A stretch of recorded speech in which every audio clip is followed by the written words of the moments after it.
As someone who has experienced a tragic loss, Sabine is well aware of the impact it has on someone's life. And after the loss of her husband to leukemia, she decided she would use it as motivation to try and help others through the use of nutritious food and explaining its importance through the grieving period.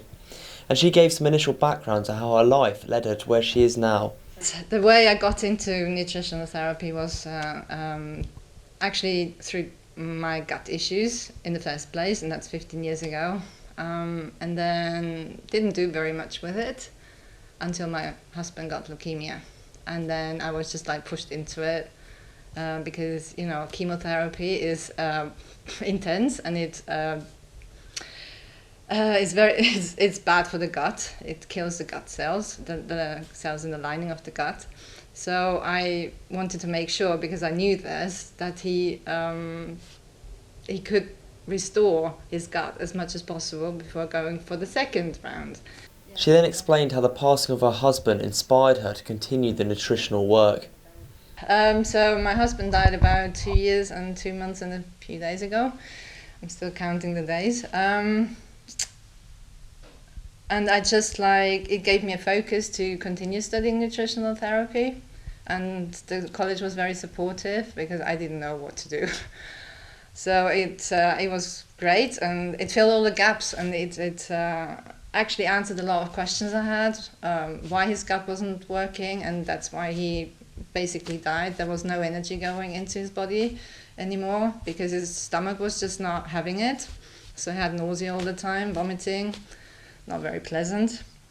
And I just didn't know what was going on. So I got a lot of answers through continuing my studies.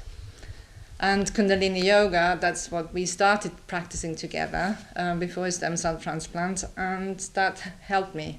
Sabine then talked about the consequences of stress and why food and brain exercises are so important. So in grief, you have this immense stress response. I wasn't aware of how big it was. And stress just affects all the body systems. And it's very important to reduce that stress. So that's where Kundalini Yoga or any kind of yoga comes in. It's just like meditating. So what my teacher gave me to do was do a meditation for 3 months. And I did it every day before going to bed, and it just helped me to fall asleep and actually stay asleep. Her friend Jessica, who is also a nutritional therapist, talked about the Grieving Cafe in Harrogate and its important role it plays in combining proper nutrition and talking about your issues.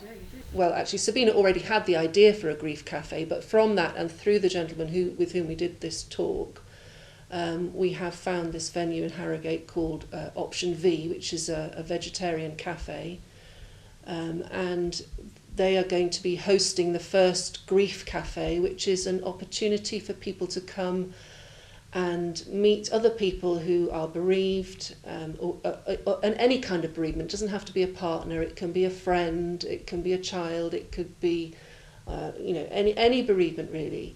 So in many ways that includes absolutely everybody. So it's open, the cafe will also be open to people who might come in off the street, because it's just important to get the idea out that grief is there, it's with us all, and it's okay to talk, because it can be really difficult. As Sabine and Jessica have shown, it's really important while grieving to keep eating well and looking after yourself. And through this cafe in Harrogate, they're attempting to show people that help is out there when they need it most. Reward, that's TV.